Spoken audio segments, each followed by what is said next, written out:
So before we get started, no, we really didn't totally poison our cat.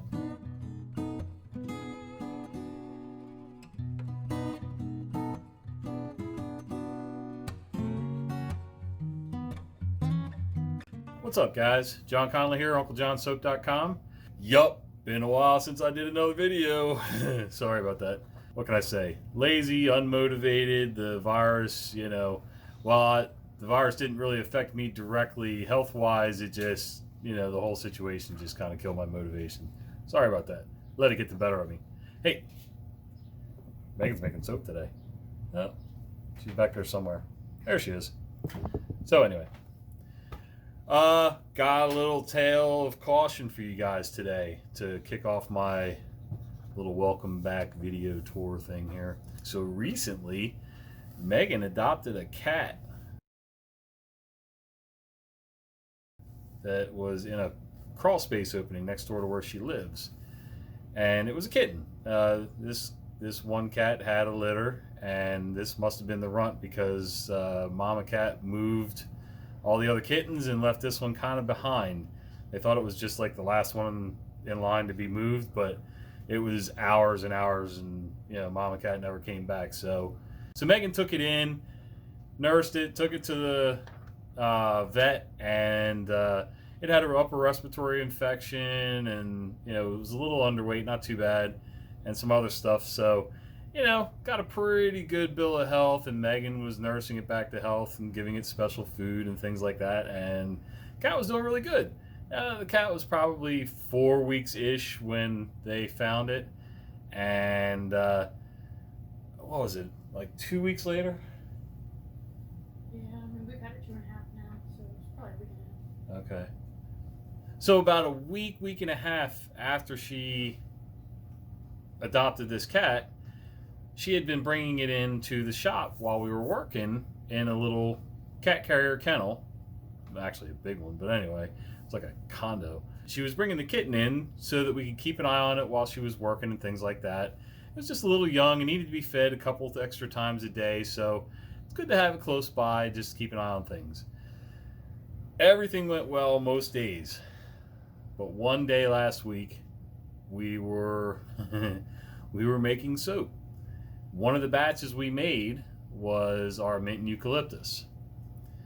Now, if you make soap, or if you use diffusers or anything like that, you know how potent eucalyptus, even peppermint, can be when it's vaporized. Well, when you open the bottle of eucalyptus oil and peppermint oil and things like that, it's automatically filling the air. I mean, it's just strong. When you mix it in anything, you're sort of vaporizing it, almost like a diffuser would do when you're blending it into your soap. Plus the soap's heating up a little bit from the chemical reaction, so that's adding a little more vapor to the air. And what we didn't realize at first was that the cat had, we thought the cat was sleeping, but the cat had become lethargic and was just kind of sitting there in its kennel. And I happened to notice that the cat was sitting there, not real responsive and drooling, just kind of zoned out and very sad looking, And we were getting ready to leave anyway. So we put the cat in the car, and we were hoping the fresh air in the car and things like that would kind of help straighten things out. And mind you, the cat was just getting over an upper respiratory infection.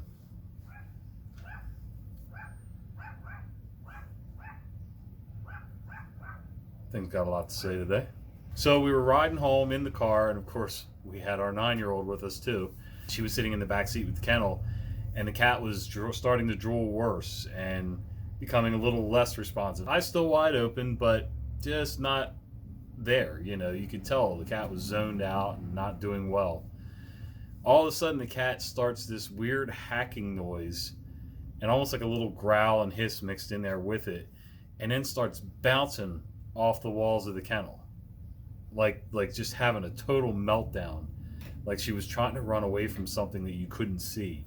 Within a minute or two after she did that, her eyes cleared up. She was focusing, making eye contact with me from the front seat when I was looking into the kennel. She had a big string of drool and snot hanging from her face, but all of a sudden, she was a different cat.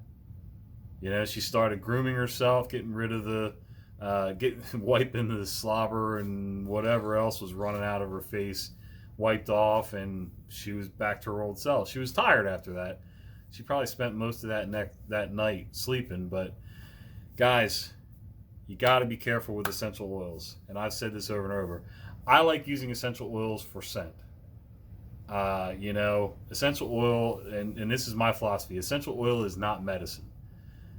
Don't put drops of essential oil on your kids' tongues, in your orange juice, whatever, unless you've talked to a real physician.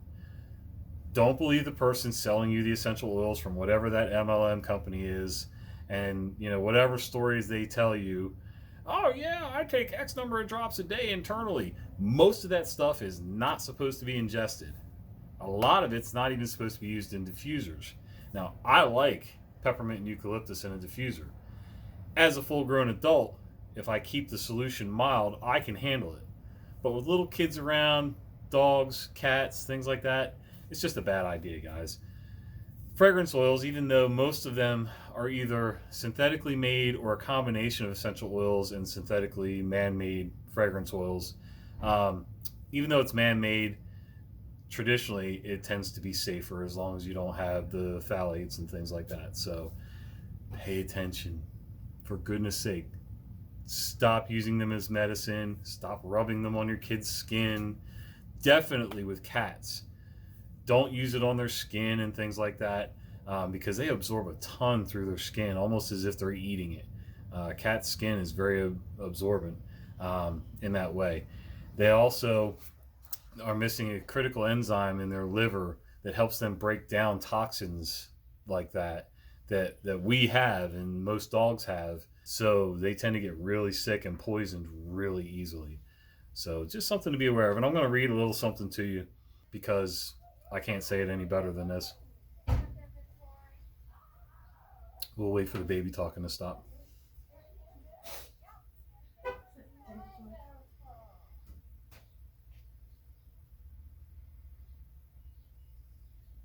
This lady talks to everybody like they're four, but I love her.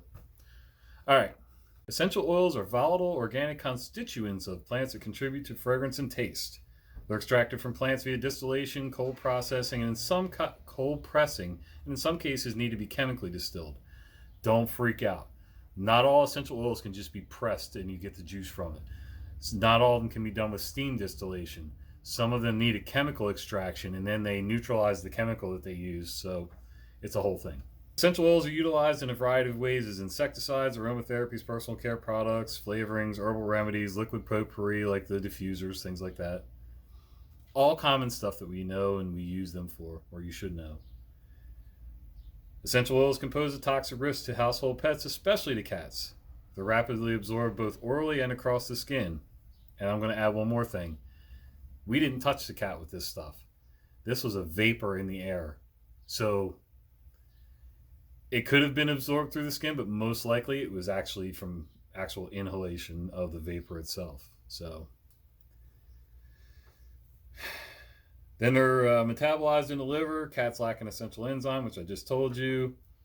And cats are also very sensitive to phenols and phenolic compounds, which can be found in some essential oils. The higher the concentration of the essential oil, the greater the risk to the cat. Essential oils that are known to cause poisoning in cats include oil of wintergreen, sweet birch, citrus, pine oils, ylang ylang. Don't make fun of me for the way I said that. Peppermint oil, cinnamon oil, pennyroyal, clove oil, eucalyptus, and tea tree oil. Tea tree oil. Okay, so a lot of people use tea tree oil for skin conditions. And while it is a good antiseptic, and so is eucalyptus, by the way, tea tree oil is very poisonous for animals in general. And in dogs, I believe it is, if a dog somewhere in its bloodline has a propensity for some type of seizure disorder, tea tree oil can trigger that. So keep that in mind too. Symptoms that develop depend on the type of oil involved in the exposure. Can include drooling, vomiting, tremors, ataxia, wobbliness, respiratory distress, low heart rate, low body temperature, and liver failure. So, you know, this cat, mind you, was about this big. So, you know, I'm sure everything was magnified because of how small the cat is and the amount that we use in our soap. Just things to keep in mind, guys. No panic. Just if you're going to do this stuff, make sure you're well ventilated and remove your cats from the area. Dogs too, it's probably a good idea because I don't know about your dog, but my current dog, I don't know about her, but the old one, she probably would have walked up if I'd have dropped some soap on the floor and tried to lick it, just because that's seems to be how they see what everything is. I hold my keys out, my dog licks it. That's how she says, oh, they're keys. I guess she can tell by taste. But anyway, just pay attention. Don't panic. Do your research. Don't believe the nice little old lady selling you the little sets of bottles from that big MLM company. Well, actually, there's more than one. While they're well-meaning, most of the time their information is flawed and just outright wrong. So talk to doctors, people who have actually gone and gotten degrees to study this stuff and how it's used and how to use it properly. All right, guys. Sorry it's been so long since I did a video. I will do another one soon, I promise. I know that doesn't mean much since I left you hanging so long the last time, but as always, if you got any questions, shoot me an email at unclejohnsoap@gmail.com or leave me a comment down below. And hey, click that like and subscribe button and the little bell icon so that you don't miss our future videos. See you.